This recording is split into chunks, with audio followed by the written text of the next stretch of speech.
fans rooting for you at home, what would you like to tell them? Oh, man, I'm back home, baby. I'm back home. Keep supporting the Raptors. Come on. Thanks. Back to you, Matt. R.J. Barrett.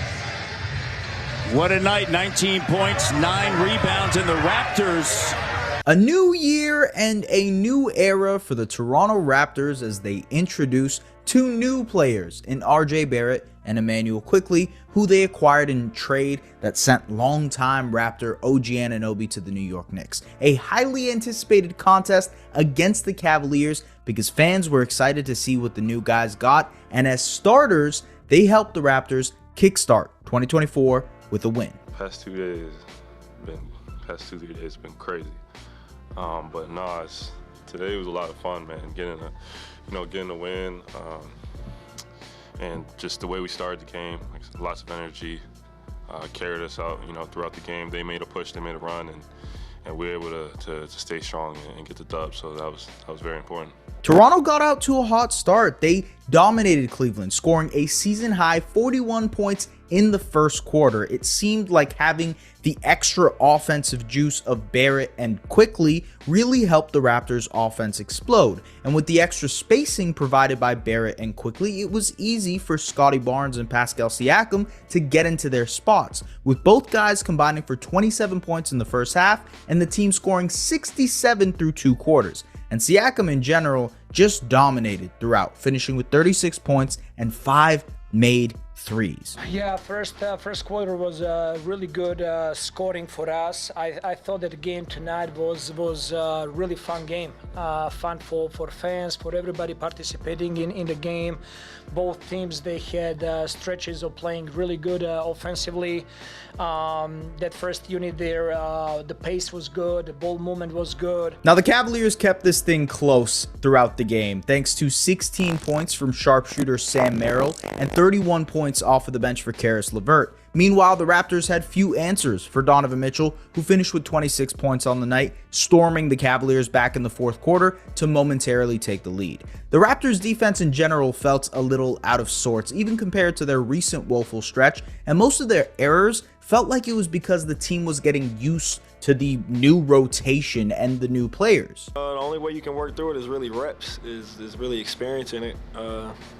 Me and Jakob were on the bench talking. He was like, "What do you like? What do you like?" And I'm like, "What do you like?" So just being able to experience it, being able to talk through it, and see, and just knowing where everybody wants the ball is something we're gonna have to continue to figure out. In the end, the newcomers in Barrett and Quickley both showed flashes of why the Raptors traded for them. RJ, the hometown product, received an array of standing ovations and loud cheers, and his ability to feast in transition and serve as a secondary ball handler helped him to 19 points, 9 rebounds, but also 5 turnovers. Quickley got into foul trouble early in this game, but finished with 14 points, 6 rebounds, and a couple steals as he got to start in this game, but seemed a little bit timid with his decision-making throughout.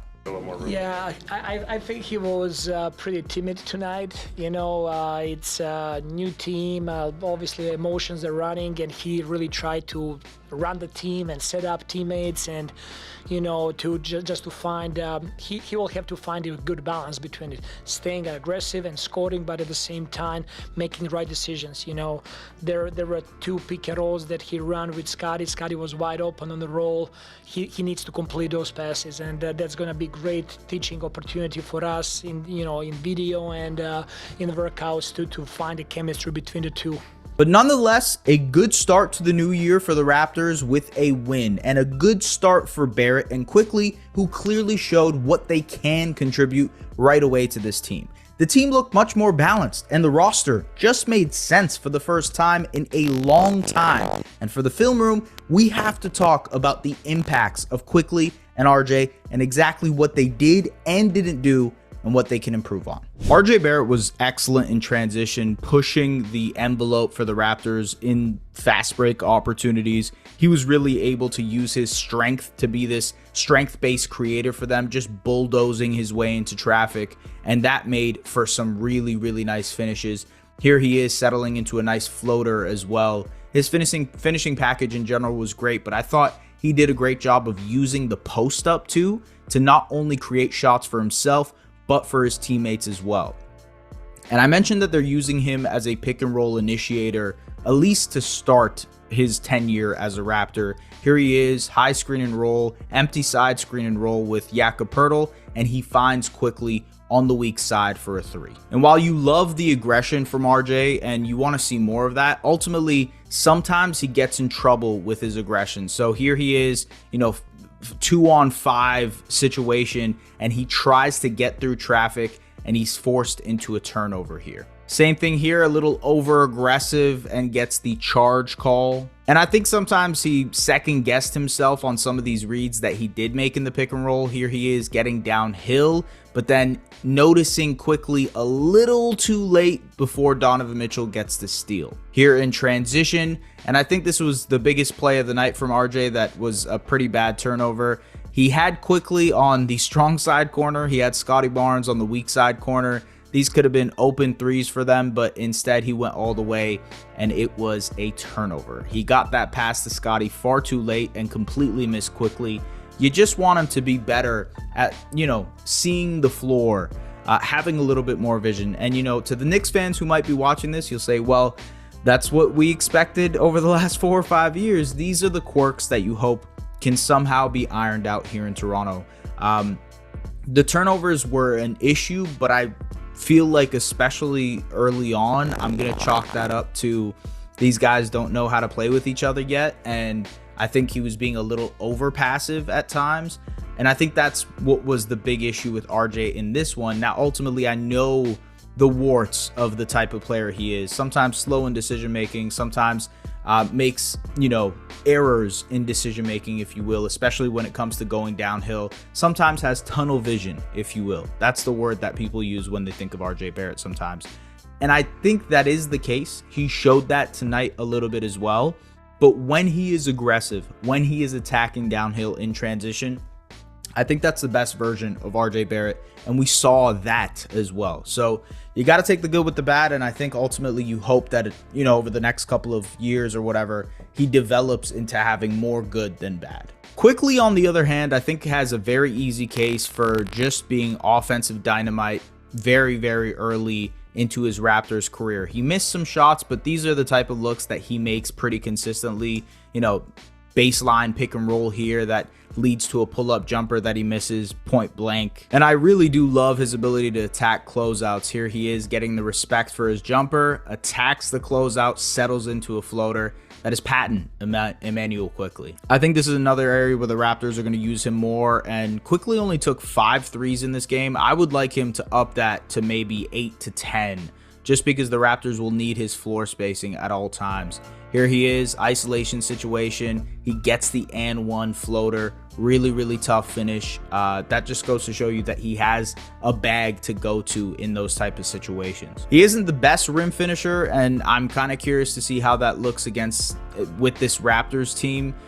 He forced the issue a little bit in the second half, trying to get downhill, and ultimately, sometimes it was successful, like this floater right here, but sometimes it just wasn't. And this shot right here is something that he makes pretty regularly. But for the most part, I just love the potential that he brings as an off-ball and on-ball player. You see here, Scotty draws the attention in the post.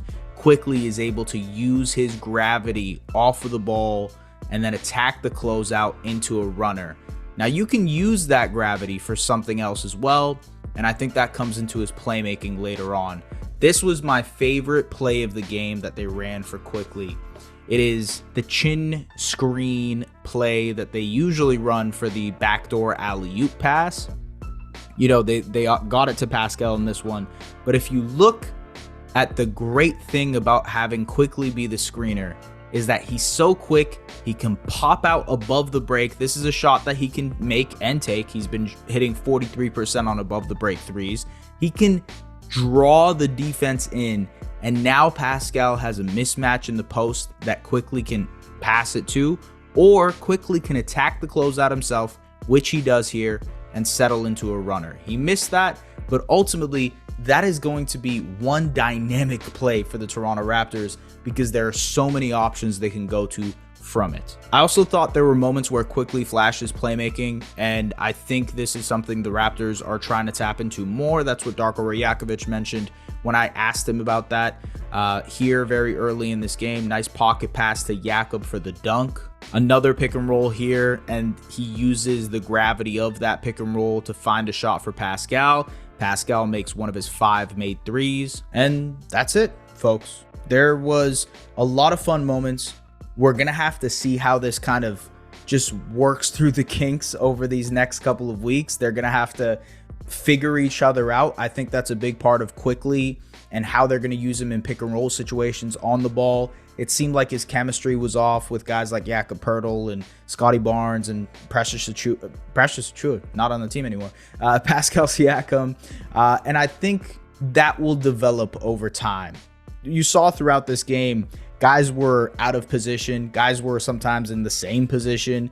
And those things will get ironed out as they get more used to each other. I'm expecting Quickley to get more opportunities on the ball. I'm expecting him to be, obviously a more efficient player. And I think the foul trouble hurt us from watching the full game of what Quickley can do defensively. But for the most part, I really liked some of the weak side stuff that he was doing, manipulating the defense, getting into it in terms of rotations, closing the gaps on some of these rotations. He did a great job on all that stuff. And I'm just really impressed. I'm mostly excited to watch the Raptors now because we have new material, new stuff to watch. It's like a new season, in all honesty, because you have these 2 new players that fundamentally change the way this team is going to play.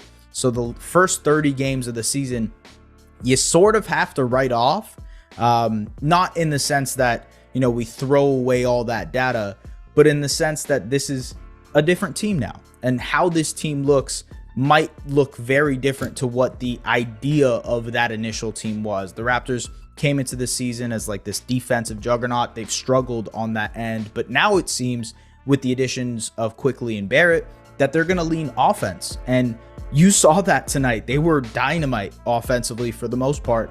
How they work through the kinks to make it an elite offense, we'll see what happens from there. But ladies and gentlemen, thank you very much for tapping in. If you are interested, tap into the Objective Basketball Podcast. We always got cool stuff going on there. Subscribe to the SDPN YouTube channel for a lot of other Raptors and NBA content. And once again, we'll see you guys later. Take care.